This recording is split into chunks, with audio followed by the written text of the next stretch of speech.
I know what you guys are thinking. Did you just make it on the Magic Prepper OnlyFans? No, I'm just here to show you the Coleman HWOD, or Hot Water on Demand, which actually works pretty good considering I'm out here in freezing temperatures and we just had a snowstorm, and I thought, you know, this is probably the best time to demonstrate that this thing actually does the job. So we'll go ahead and talk about the specs, talk about why you might want a hot shower in the apocalypse no matter where you are. Hey everybody, it's Magic Prepper. And yeah, I've got my clothes back on, but if you want more of that, I'll have links down below for all you creeps out there. Either way, here is the Coleman H2 Oasis HWOD, or Hot Water on Demand system. And basically what this is, it is a hot water producing tankless water heater basically. And it's a shower unit that can also be used as something for washing dishes, or even something like decontamination during a fallout scenario, right? So it gives you a lot of options, but the best thing about it is that it gives you hot water. And honestly, I've always thought about that first season of The Walking Dead, where they go to the police station and it's powered by propane, so they still have hot water, and how the survivors there were so excited about that hot shower they haven't had in months. And I always think about that, like, you know, if the apocalypse happens, I still want to have a hot shower, and this unit can provide that. Of course, there's some pros and some cons. We're going to talk about that. I'll show you how it works, and it is something that I find to be very cool because it's mobile. And so it doesn't have to just stay at your home. You can throw it in your vehicle, you can put it in your RV, or whatever you want to do, bug out location, and you'll have hot showers, as well as hot water for washing dishes and anything else you might need that for. Now, I do want to mention that Midway USA is the biggest supporter of the channel, and of course you can get this HWOD system directly from Midway USA. So a big thanks to them for supporting what I do here, and of course, yeah, they got a lot of stuff when it comes to survival. So let's talk about this unit. First and foremost, like I said, it's basically a tankless water heater. It operates off 1-pound propane cylinders, and then you have a lithium-ion battery inside that's rechargeable. Now, this is the more base model. There is an upgraded version as well, and the base model has some limitations that we're going to talk about here. First and foremost, you don't get like a digital display or anything like that. You just get a very simple power switch, and then you get a way to light the pilot, right? And then a way to adjust your heat with a rotary knob. There's not a whole lot to it, but keeping it simple is nice. It also comes with this 5-gallon water jug, which is collapsible, and it operates in the same way you would think a collapsible jug would operate, which is probably one of the downfalls of this unit. I'd like to see a better reservoir for it, but in all reality, it does the job, and it's not too bad. So with a full battery charge and a 1-pound propane cylinder, you get basically 40 gallons of hot water on demand, which would give you 8 of these full, right? So you get 8 hot showers out of 1 propane cylinder and 1 fully charged lithium-ion battery. Now, this unit only comes with a car charger for it. It doesn't actually come with a wall charging unit or anything like that. So there are those limitations. Now, they don't really sell secondary parts. Of course, you could find aftermarket parts that would work, but in general, I just use one of my solar power banks to recharge this, and it doesn't seem to need a huge battery charge to operate, and it does have an electronic ignition over here when you light the pilot, so it's nice that it has that option, but of course, it also needs power to power the pump, which is what you see right here on the jug, and of course, it plugs into the back of the unit and allows it to flow water. Now, another thing to keep in mind with this unit that I found to be, I guess, relatively interesting is that you can also light the pilot with a match right here through this little port. So in case the electronic ignition isn't working for some reason or whatever, you have a secondary redundancy here for lighting the pilot light. So I think that's really cool. It can heat the water up, I think, between 54 degrees and 125 degrees. So it gets hot enough to take a shower in a snowy environment, which is what I'm in right now, as you saw in the intro, and it does the job. So couple things that I would say about this unit that I would find to be a negative when it comes to like long-term SHTF hot water showers. But first, let's show you how it works. So we've got our propane cylinder installed here. It just screws right in here on the side, okay? You have your shower and everything hooked up. And on the side here, you can see these are where the lines in. You have your water line in and then your water line out. And then these are actually brass fittings, which are quick disconnects. So you just pull back on this and it pops right off, which makes it easy to use in a situation where you need to get it done quickly. So I like that. It's very user-friendly, very easy to operate in that regard. Now here's the part that's not so easy to operate, okay? When you go to turn it on, the biggest thing about this unit is that you have to have it on with the water flowing while you turn on the heat. So you're going to waste water in the process, and you're going to waste energy in the process, but that's just part of the deal, and it's just how this unit works. You can't shut off the water while the heater turns on, and you can't shut off the heat. Well, you can shut off the heat while you run the water, but then you're just wasting it, right? Unless you were using it for something like, you know, decon or something like that. So you take your water jug, and you're supposed to put it this way so the pump's at the bottom. Now, one thing I don't like about that is the fact that this thing just popped right off.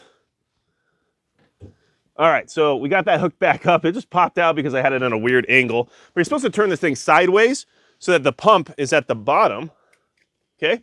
Obviously to let the water flow there. And what I did was actually hook a hook onto the back of this thing in order to hang it, which seems to work better because once this thing gets empty, it basically starts to collapse on itself and then you lose water pressure. So it's kind of a pain. But for this demonstration, I just have it set on the ground the way that the manual describes. And so what we do is we come over here and we turn this on. And now once it's on, it's going to start pumping water. All right, now we have pressure. Now we can actually turn on, as you can see, that's running right now. Now we can actually turn on the heat. So we're going to spin this over here to pilot and then press.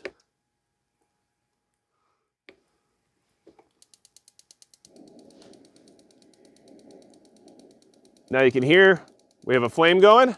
You're going to hold it for about 7 to 10 seconds.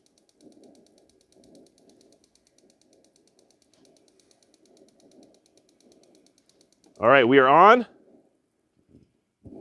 And now we have flame. And you can hear it. You're going to start seeing steam come out the back. And that's exactly the way it's supposed to work. And now this water is already starting to get warm. You can see steam is starting to come out here. And this water is, at this point, already hot. This would be hot enough for me to shower with right this second.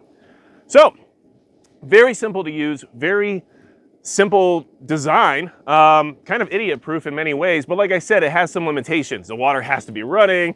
You got to have everything set up and charged and ready to go. You got to have your propane. You got to have the battery fully charged, all those things, right? So, and imagine doing this with a match while the water's running. If the electronic ignition failed for some reason, that could be kind of a problem. So, in order to turn this off, we're going to just turn off the propane, which this knob was turned up earlier, as you could see, but because it wasn't in the lock position, it wasn't producing gas, so it was fine. But either way, this is off now.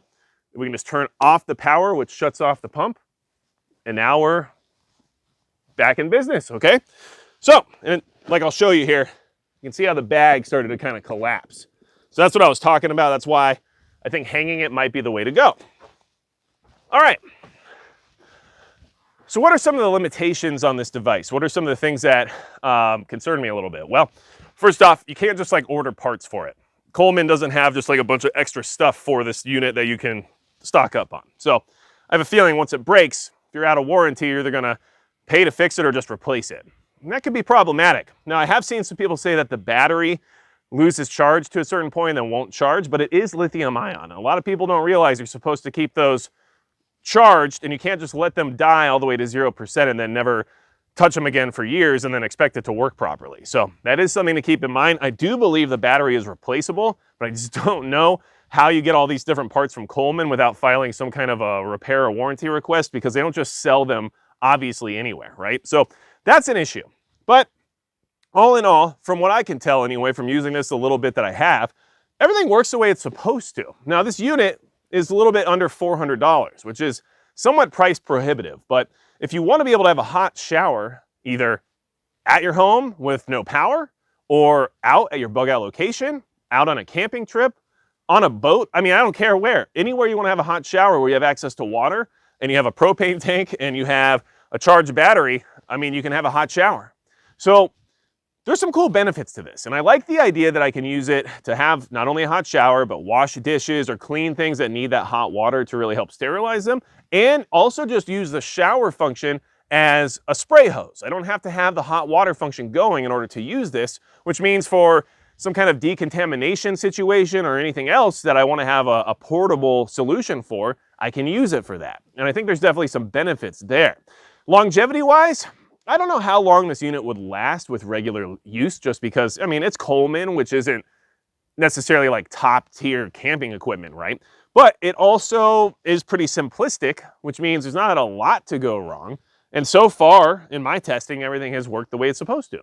So the downfalls are there. You got to be kind of quick, right? You're going to run out of water if you keep messing with the pilot light or keep messing with the gas valve or anything else, right? So everything has to be done with purpose. But in reality, for the ability to have a hot shower in the apocalypse, I think the HWOD here can actually provide that. So let me know your thoughts in the comments below. Do you think this is something worth having? Do you think this is something worth exploring in the sense of adding it to your preparedness inventory? And what other uses could you figure out to use it for in the sense of a grid down scenario where hot water becomes important to have, or even just running water in the sense of having like a spraying device, right? So all those things are definitely worth discussing. Anything else at all you need from me, go to magicprepper.com. Don't forget to check those links below. I mean, if you want that spicy content. And besides that, that's going to be it for Magic Prepper.